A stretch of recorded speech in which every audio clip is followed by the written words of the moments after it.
Welcome to the final episode of Political Trenches Local Government at Work for 2024. Now, it has been a remarkable year, and today Ian and I are taking a moment to reflect on the stories that shape the municipal landscape across Canada. These are the stories you, our dedicated listeners and viewers, have followed, debated, and shared with us as we navigate the often fascinating, complex world of local government. As we look back, we'll revisit the highs, the lows, the triumphs, the challenges, and the moments that truly defined the year of 2024. And of course, we'll also look ahead to 2025. What's next on the horizon? What trends, policies, and leadership decisions should we keep an eye on in the municipal realm?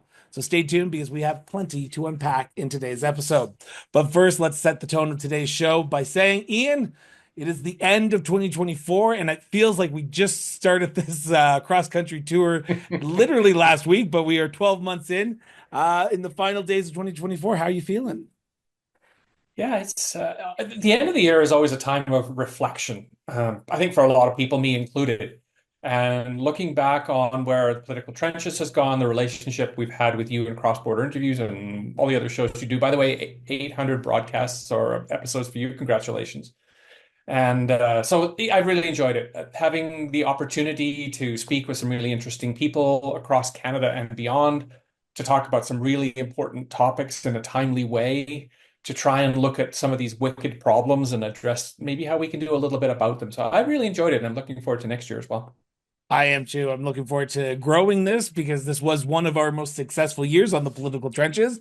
Viewers from listeners from across Canada tuned in, a few from around the globe. So we are so honored to be part of your listening journey and learning about the municipal world as we learn about it myself and Ian as well. So I want to start because we have a lot to unpack because 2024 seems like it was the year that everything and anything could happen in the municipal realm. And there was a lot of stories dominating the headlines across Canada this year, from local individual issues to the larger macro issues that connected municipalities from coast to coast to coast. Ian, what did you believe was the second? Because we always do the rundown of second then first, but what did you believe was the second biggest issue slash story that dominated municipalities this year? In a word, Chris, downloading. And some of that is, I think it's all bound in the relationship that local governments have with the provinces and then up through that with the federal government and the Constitution. And because these sort of necessities roll downhill, there's nowhere else for them to roll other than local governments. So if the provinces or in the federal government sometimes too decides it's not going to do something that becomes that's really important to local people, housing I think is a really good topic and could be a topic by itself as well. So when the other orders of government are getting themselves out of it for whatever reason, oftentimes for monetary reasons, budget, recognizing it's a no-win situation, the local governments where people actually live are starting to see, or not starting to see, are continuing to see increasing levels of downloading of provincial and federal responsibility, if you like, without the other orders of government also downloading the authority in those realms and almost never downloading resources to go with it. So I think there's inherent inefficiency because each of the provinces is having to handle this in a different, or each of the municipalities within each province are having to handle this in a different fashion. And that really puts a strain on what so many of our interviewees have talked about being the only taxpayer. So in this case, when the province, say, abdicates a responsibility, oftentimes the negative ramifications of that happen at the municipal level, whether to the municipality as a whole, whether to individual members of councils, administrations, and of course, that raises levels of ire kind of across the board. People are getting more and more tense. So, I mean, Chris, I'd suggest then the downloading of responsibility without downloading authority and resources, to me, is kind of the second biggest story of 2024. And could have been for last year, too. Would you, and this is the point in time when I'm going to put on my host hat and going to sort of Sure. not try to take over the show, but I'm going to say, Was there one province or territory that did it worse, in your opinion? Because you and I have both chatted with different municipalities, and I'm one of those people. We're in the political trenches, so I'm going to be a little bit political here in this question. Was there Sure. one province that you think that did it worse, or is there one province that stood out to you in 2024 about how that provincial and municipal or even federal relationship was going? Worst, boy. Why couldn't you ask me best? There Okay, so are let's start with best no, no, I'm then. good. I know I'm interested in this one because I think it's got some legitimacy to it. And I don't think it's necessarily best or worst. I think it's effective and ineffective. And what I would like to choose, because it's kind of the end of a cycle, is New Brunswick. And that they went through a massive municipal amalgamation in one full term ago now. And there are still echoes of that happening with local governments, some of which we've worked with, some of which we haven't, around what the local government should be doing. The fact that there is a local government for some people who've never been part of any sort of municipal boundaries whatsoever. And the government of New Brunswick had done this massive amalgamation, and to the point where there are several places we've worked in, which used to be five, six, seven municipalities. And that had been, I'm not sure if it was a lack of thought or if they just decided to pull off the band-aid. But in some ways, I don't think that that's been very effective in a lot of ways. We've seen a ton of turnover in municipal councils now that we've gone through one full term. We've seen a ton of turnover in chief administrative officers through one term and beyond. At the initial start of all of this, the province, to the best of my knowledge, was appointing CAOs and budgets and in each of these municipalities too. So it's downloading wrapped up in municipal restructuring. So I don't think that New Brunswick did it in a particularly good fashion. And I think it's those echoes that I mentioned are going to continue through the course of this term as well. For those who are listening, for clarity's sake, Ian was talking about the previous progressive conservative under Blaine Higgs government. Right. The province did just go through a massive change in government provincially, and Susan Holt and the Liberals are now in power, so their views are a little bit more friendly to municipalities, according to the Union of New Brunswick Municipalities. I'm getting their acronym right here. So I just want to make sure that that is well known. My last Sure. question. Was Sure. there one that was good though? So looking at 2024, we talked about the challenges, and Yeah. now was there one So that you said, you know what? Maybe this province is where we should be looking at for the downloading. I don't think so. And the reason I say that is because to me, the whole topic of downloading is one that is paternal, where it is either a province saying to its municipalities, we are going to make you do something, or it's a province saying to municipalities, we're getting out of this business. If you want to do anything about it, it's up to you, but we're not giving you any money. So that what used to be a provincial service or a provincial responsibility and now is either being pushed to municipalities or municipalities are picking up on it because it becomes a vacuum. I no downloading is typically not negotiated, or if it is negotiated, it's from a position of lack of power. So I don't think downloading as a topic is something that most provinces and probably many municipal leaders would say is good, period. So for my big second story that I was watching this year, and it was one that sort of didn't really start taking shape until the latter part of 2024, and that was the incumbents running for re-election in Nova Scotia, Saskatchewan, the Yukon, and even in the Northwest Territories for some extent, but really Nova Scotia and Saskatchewan and the Yukon, where incumbents running for re-election were losing that re-election bid. I remember growing up, one of the most common funny things that municipal leaders always told me was, um, you don't traditionally see incumbents losing re-elections at the municipal level because it is that cult of personality rather than the cult of political parties. But we saw major incumbents go down in defeat in Saskatchewan in November, whether it be Sandra Masters in Regina, the mayor of Prince Albert, the mayor of Moose Jaw, the mayor of Weyburn, and even in Nova Scotia, we saw the District of Lunenburg's mayor and the former president of the Nova Scotia Federation of Municipalities, Carolyn Oliver Getson go down in defeat. And this was a common theme. And you and I had talked about sort of off the cuff on a text message one day saying that it's really rare to see so many incumbents go down in defeat when we're seeing that going on nationally, internationally, and now it's being sort of transposed into that local arena. So when we look towards 2025, and it's going to be too, I'm going to talk about this a little bit later, but it's going to be a story that I'm going to continuously watch because municipalities need that, and I hate to, how do I say this correctly, need that continuity around that council table.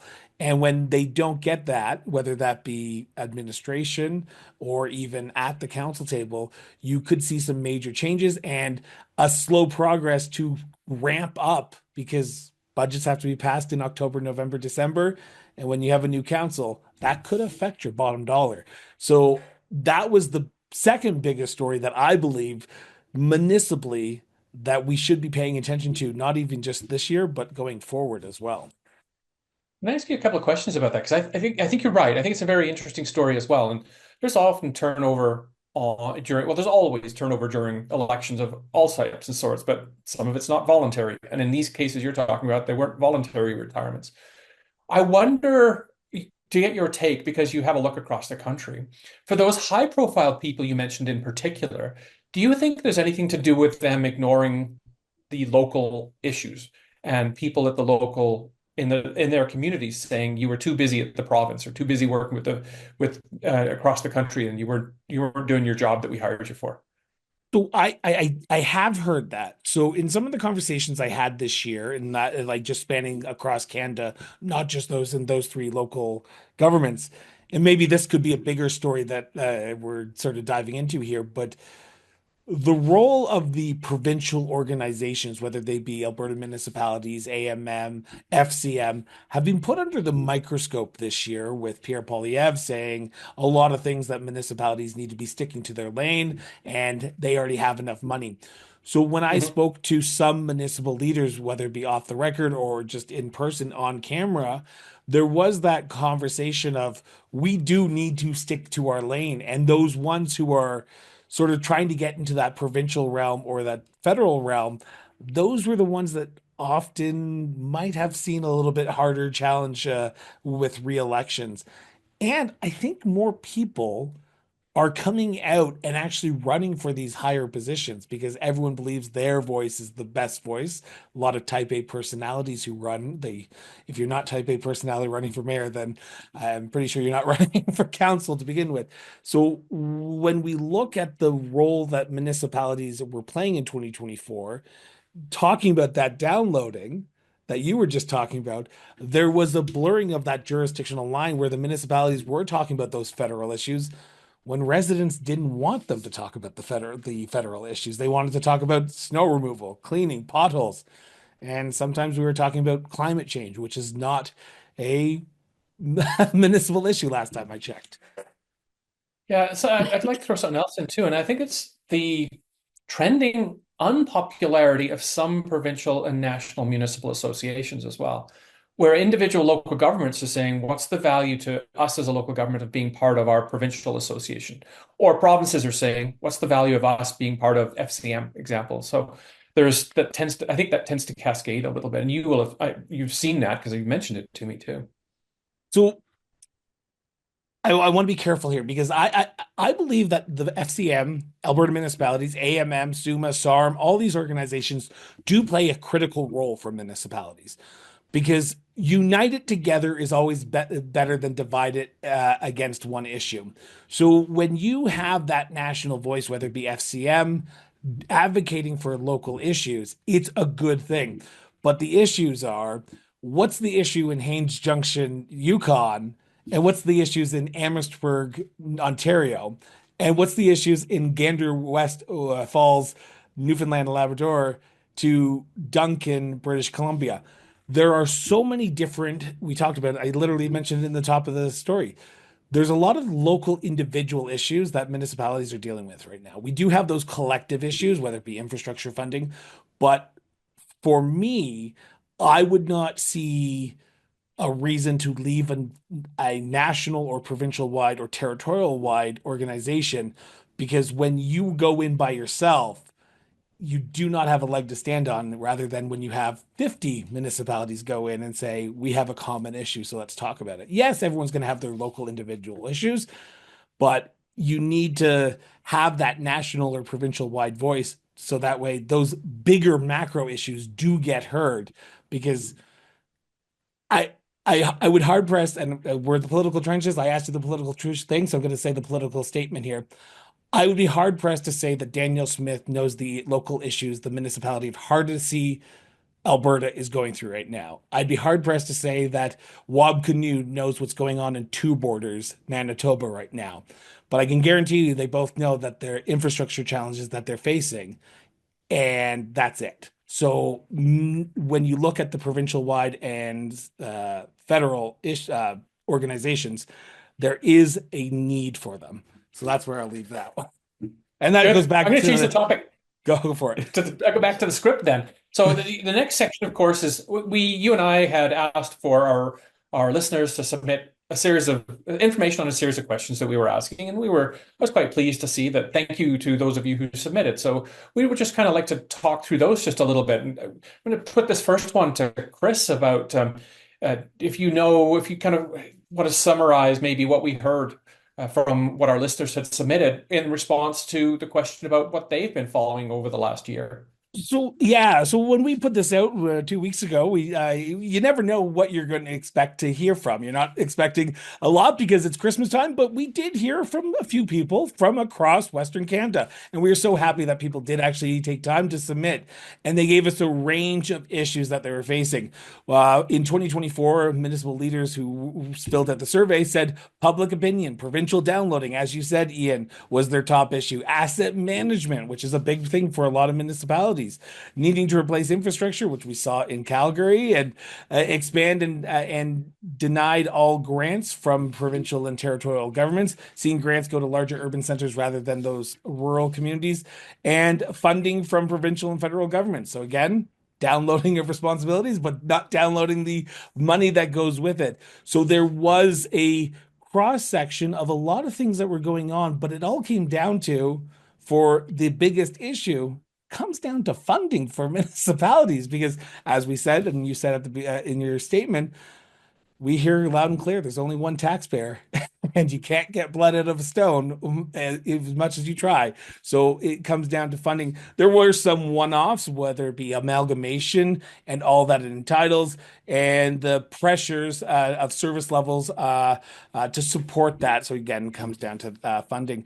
But when you read these comments, Ian, did you see an overarching theme? Because I saw the funding theme come loud and clear for you. Did you see any theme, or were you surprised at any?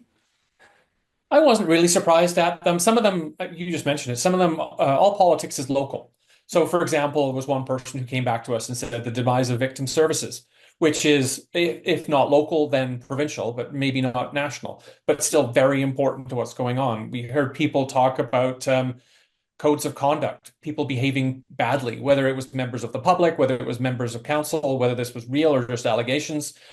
Some investigations that are ongoing, some that had concluded, and the learnings that come from that too.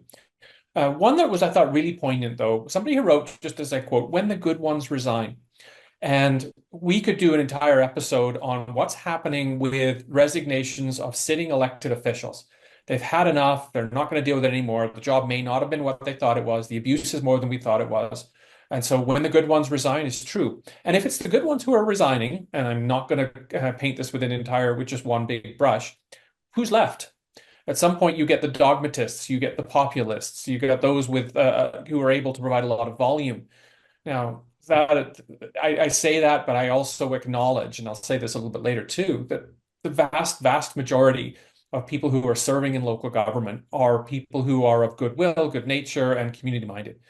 Right. Recently, we did an interview with Dr. Colin Coppice, and he said exactly the same thing about England or about the United Kingdom.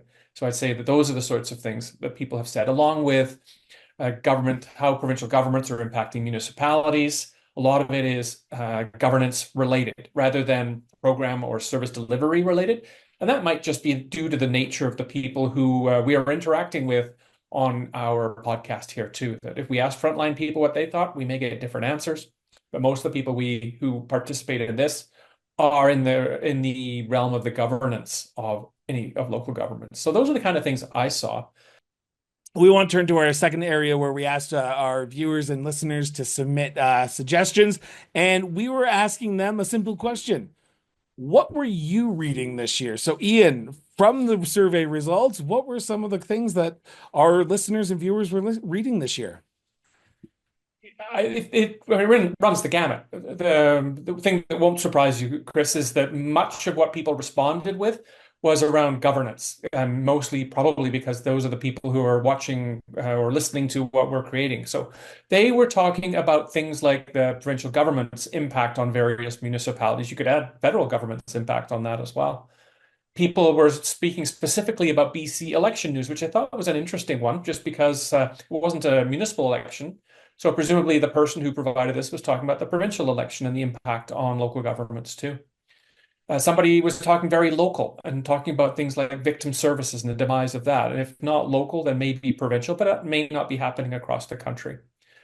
I would say as maybe a sad observation, one person responded to us and said that the story they were reading was about when the good ones resign, which to me meant, what are we doing as a society that is chasing good community-minded people out of elected office? And what does it mean when we are distilling the remains of some of that into people who are dogmatic or populist or really focused on a single issue? So that is problematic, of course, but I would say that the vast majority of people, of course, are sitting on councils as good community-minded people.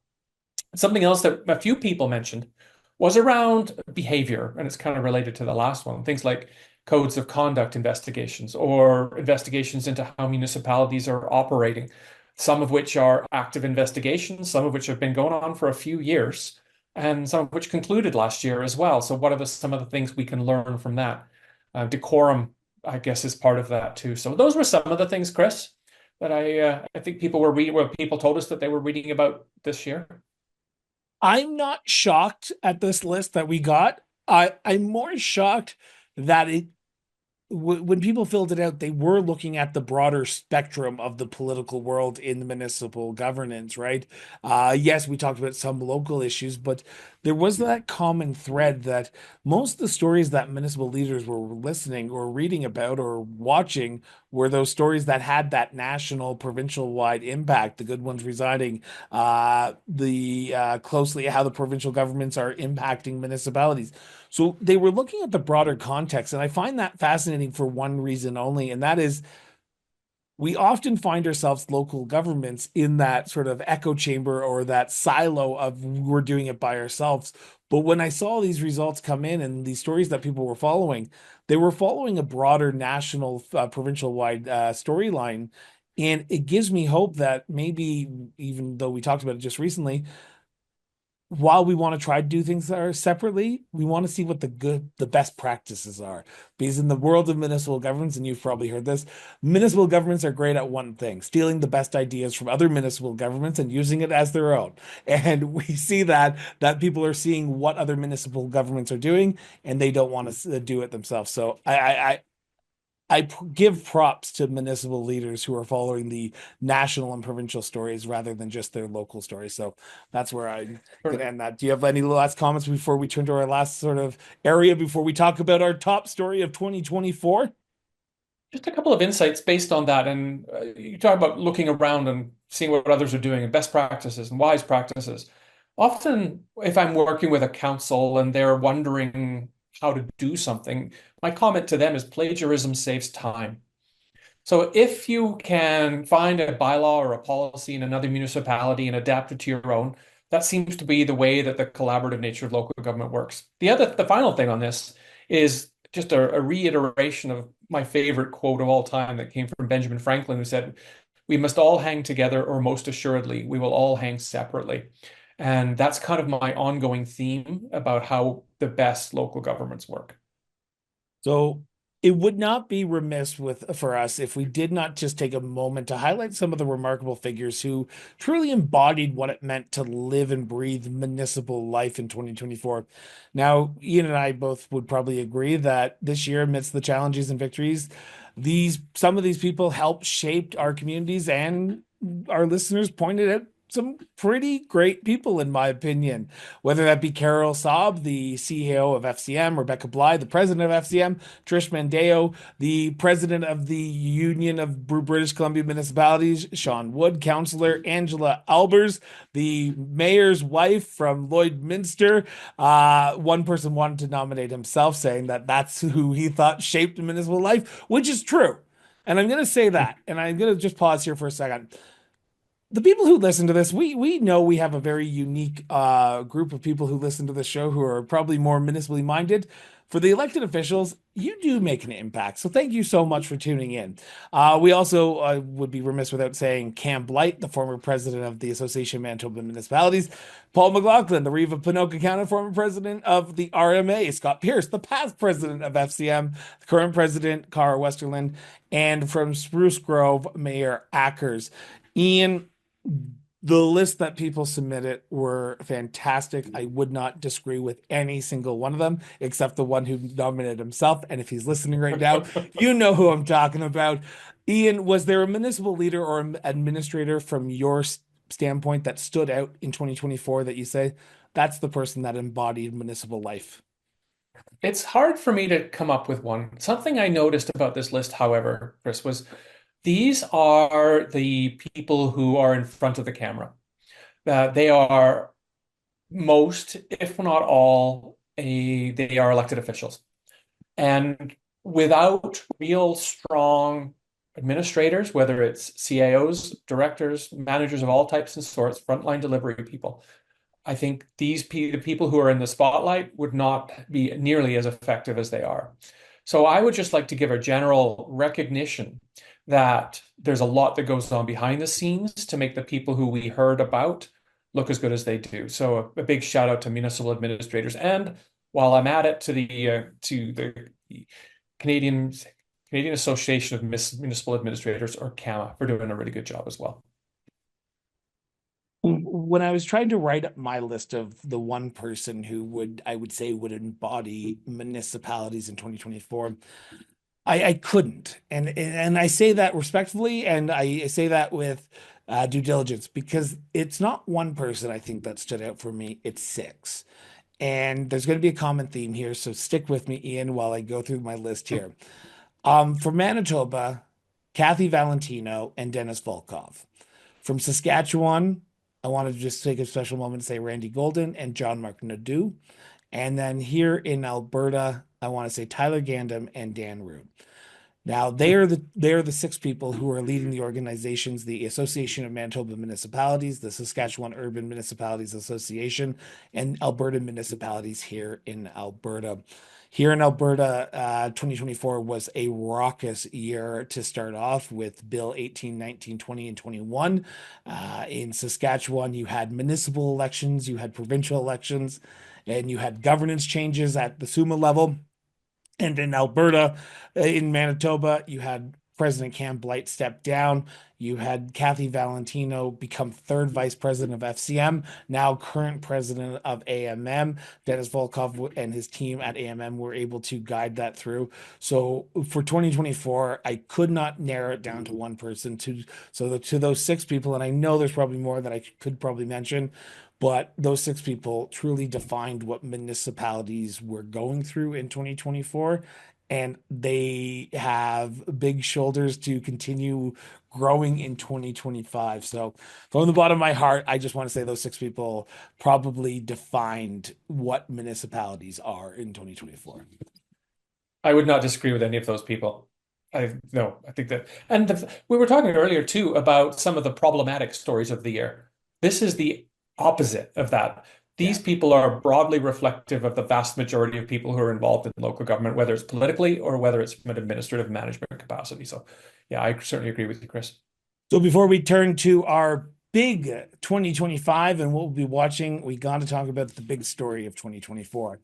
And Ian, you talked about the your second story first. I'm going to talk about my first story first.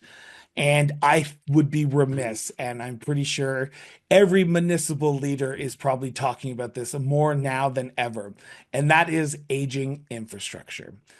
During the FCM conference this year, delegates from across Canada gathered in Calgary, Alberta, and on the very first day of the Federation of Canadian Municipalities, what happens? The main water feeder line that comes from the reservoir into town blew up, which caused about 2,000 stinky municipal leaders to be crammed into the convention center in downtown Calgary. And during that 3 days, most municipal leaders were saying, we need to start taking that seriously, that this aging infrastructure challenge, because what we saw happen right afterwards, whether it be in Battleford, or not Battleford, whether it be in Wainwright, Alberta, whether it be in Quebec City, in Quebec, aging infrastructure is on the top of so many people's minds. And it's not like it wasn't beforehand, but it did take a center stage here in Calgary and across Canada when that happened during the Federation of Canadian Municipalities convention. So my big story of 2024, and I think it's no surprise from my standpoint, was that aging infrastructure. Good. Yeah, only on a municipal podcast, Chris, would somebody say that the top story of the year was infrastructure, and uh, I completely agree that not necessarily that it's my top story, but I certainly would agree with you that it's something very prominent, and it's also heavily related to some of the things we were talking about earlier too. That the creation of infrastructure is often done through, well, it's obviously a capital cost, and often that's done through grant programs, which are disappearing. Sometimes the infrastructure is being passed down, or maintenance of the infrastructure is being passed down once it's built by a federal or provincial government. It's being passed to the municipalities to maintain and replace, and that's really causing them issues as well. So to me, that makes sense. I'll give you my first story too. My number one story then for the year, and it's one again with a theme we've seen today, and that's about abuse and incivility, all of that sort of thing. And it's not just in Canada either, because we've seen this around the world, at least in Western democracies anyway. And I would kind of expand that to say it's not just councils, it's not just their contraventions of the codes of conduct that they've got. It's the behavior of the public as they have an impact on councils, whether it's in chambers, whether it's online and social media or anti-social media, whether it's those coffee shop senates, which are talking about common sense and how the fact is that their councils don't have any, whether it's the arguments that we've seen elected officials have with integrity commissioners to the point where some integrity commissioners have been fired because they're under the aegis of councils. I would say too, in relation to this, the government of Nova Scotia has recently mandated codes of conduct. They have said by, actually, I think it's by today, December 19th, as a recording, that every municipality in Nova Scotia has to have adopted the code of conduct that was put forward by the provincial government, either by bylaw, by resolution, or by policy. And it's the latest province to mandate codes of conduct. So I would not be surprised to see that rolling out across the country as a way sometimes to close the barn doors before the horses have gotten out, and in some ways to deal with the horses that have gotten out and try and get them back into the barn. Last interview we did, Chris, was with Dr. Colin Coppice, and he was talking about something called the Nolan principles, which I hadn't heard of before. And that was in reference to a question we put to him about how he would define good governance. And I looked it up, and the Nolan principles, it's quite a long explanation, but essentially it talks about the values of honesty, integrity, objectivity, accountability, selflessness, openness, and leadership. And to me, if our local governments could model those values, I think that that would go a long way to dealing with some of the abuse that we've been seeing in councils, between councils administrations, and then between the public and council as well. Council has to lead this because I don't think the public is going to. Do you think it's going to get worse before it gets better, or do you I think do. we're at the Yeah, worst I do. point? Yeah, no, I think it is. And I say that because of the recent election in the United States, that we have seen a criminal be elected to the office, the highest office in the land and most powerful person on the planet. And that is definitely going to have an impact on giving permission for people to behave badly, because the leader they see on TV every night is behaving really badly. Yeah, I think it's going to get worse. Before we turn to 2025, we have covered a lot in 2024, and I went back and listened to our year in review in 2023, and I remember the top story. I'm not sure if you remember the top story, and that was No? the firing of a council in Alberta of Chestermere from the provincial standpoint. So look how far we've come because we both agreed last year, and this year we both disagree on the top story. So it seems like our paths of being the same person is diverging, and we're becoming more combative in the political trenches in 2024. But I If it bleeds, wanted, it leads, Chris. there you go. I want And to take a, you mentioned Chestermere. Before we go on, Chestermere has made a remarkable turnaround. That we've had an opportunity to work with them since they had their by-election, since council took over or retook control of their city. And I am truly impressed with what the new mayor, new council, new CAO have managed to do in a really short time, because they had a culture that was like a really vicious cycle, a really vicious cycle. And from what I have seen, admittedly from a little bit of a distance, but we have worked there quite a bit. I think they're going to be okay, and I think it's a really good model for others to have a look at. if the children are, if the municipalities are the children of the provinces, then the adage of the kids will be all right is live and well in Yeah, medicine in Chestermere. Chestermere. Let's look towards the new year. Now, we asked our listeners and followers to also talk about what they would want to get accomplished in 2025. Now, you gave us a lot of different opinions, and whether it be the elections here in Alberta going smoothly and focusing on local issues rather than those provincial or national ones, a better understanding between municipal elected officials and municipal administrations, which is could be a full interview in itself, Oh Ian. yeah. Long-term financial sustainability of Canadian and local governments from coast to coast to coast, assessment review models to be equal for industry and municipalities, which in 2025, if you want to tune into municipal affairs, we're going to actually be talking about assessment review, which I know is such a page turner of a conversation, but I'm excited for it. And health of infrastructure and government services. And in Alberta, have a decent election with all the rules changes. I hope that municipalities can actually fund the election and work through it, but there's definitely going to be added costs this year. Talk about new fiscal framework that FCM's been calling for. Ian, not shocked that they're going to be all looking at different things, but what are you going to be watching in 2025? It's a very hard list to bring down, but I kind of looked at two and then a two plus one, if you will. The first is we've got elections in Alberta and Newfoundland and Labrador that are going to happen in the fall. And Alberta is under some new rules because of some of those changes you mentioned. We'll see parties openly running in Edmonton and Calgary for the first time. We have seen hand counting now being mandated by the provincial government, which is going to increase the costs and delay the reporting, of course. We've seen some real restrictions on mandatory orientations where before elected officials didn't have to attend a council orientation. Now they do, and it has to essentially be within 2 weeks of the election. So it's going to be real tight there too. I wonder if as we look at both of those provinces, if we're going to see the same sort of turnover we've seen elsewhere, getting away from, I mean, even just the incumbents being defeated. We've seen turnover in the realm of 40% in other provinces. Is that the same we're going to see in Alberta and Newfoundland too? And finally is how do we get people to run for office? So the opposite of the abuse is how do we get good people to run for office, looking like there's a systemic problem in local government. So that's the first one. The second thing I'll be watching is about the ongoing sustainability of local government. Some of that's related to my opening statements around downloading. Part of that is related to the federal relationship with local governments. And in some provinces, there's a really open relationship. And in other provinces, the provinces themselves are beginning to step more and more into the relationships between the two. And I think that's only going to increase inefficiency.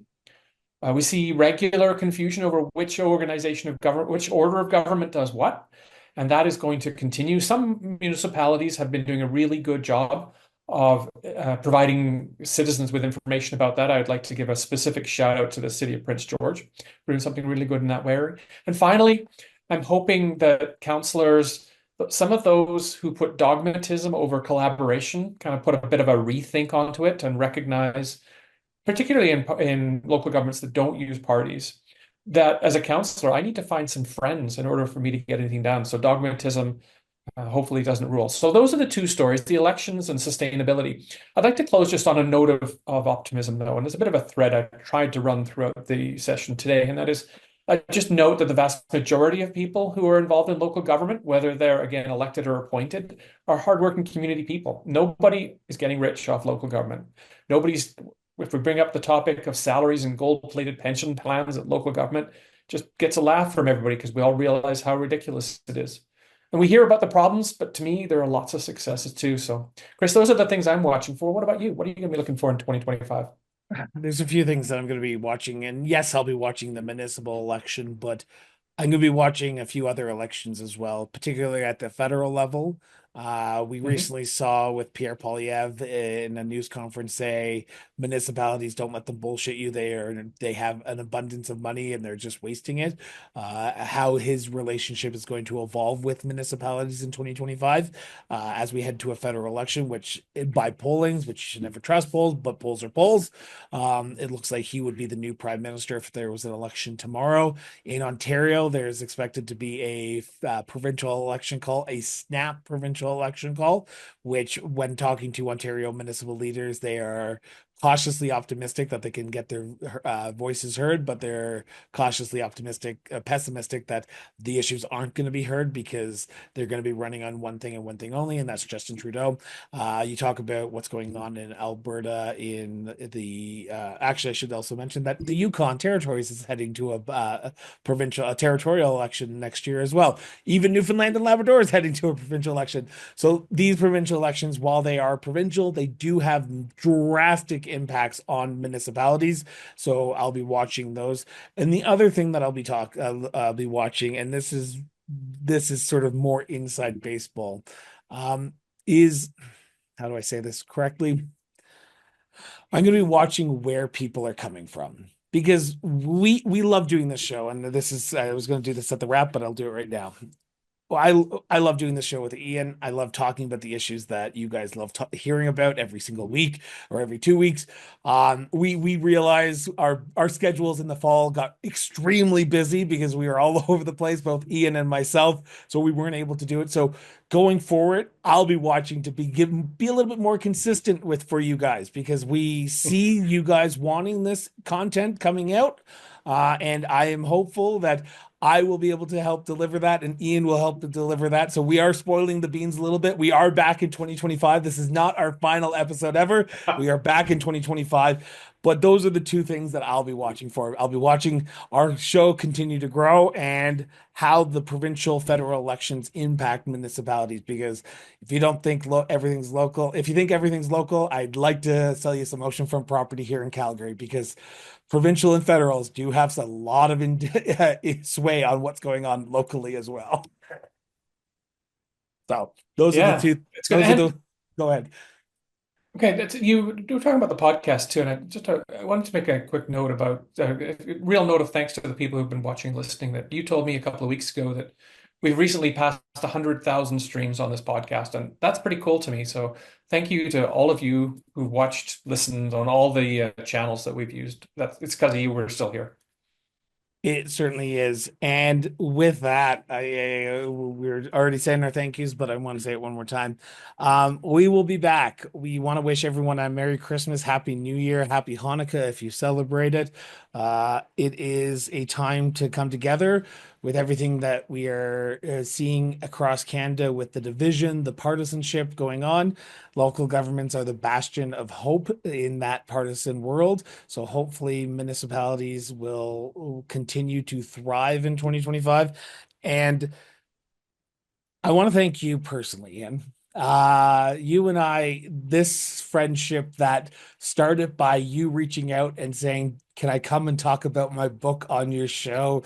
about 3.5 years ago, has budded into a true partnership, a true friendship. And anytime that I feel like I need to bounce an idea municipally off of somebody, I know who I can come to. I would not ask for a better partnership to do this show. And trust me, I look at what's going on in this world. I would not want anyone else beside me working through the political trenches, talking about municipal governments. Like Ian said, we talked to Dr. Professor Colin Copus on the municipal affairs, and I reached out to Ian on like I think it was a Thursday night at like 8 o'clock. Hey, I have this interview coming up. Do you want to come? And without a hesitation, he said yes. So Ian, from the bottom of my heart, and I guarantee you, my husband knows how much I feel about you because it seems like I talk about you a lot to him. But thank you so much for being in this journey. To our viewers, thank you so much. So my last word to you, Ian, and then we'll wrap up. I don't know where to go from there. Thanks so much, Chris. It's a love in apparently. So thank you. I've enjoyed this too. I've said it several times. That's one of strategic steps, values is wisdom, and we define that as sharing what we've learned. And we've had the opportunity to learn, saying to somebody recently that in the last month, 6 weeks, I've been in 7 different provinces. And learning across the country is a pretty cool thing to do. And then being able to share it is a pretty cool thing to do. And having a co-host like you is pretty cool too. So thank you so much. So with that, we want to thank everyone for tuning in for another episode of the Political Trenches. We will be back in January to kick off the the start end of our cross country virtual tour, speaking to municipal leaders from across the province, from across the country. And we are starting in January by heading to the Keystone province, and that is beautiful Manitoba. So stay tuned, and we'll be back in January. So happy Christmas, everyone. Happy Christmas.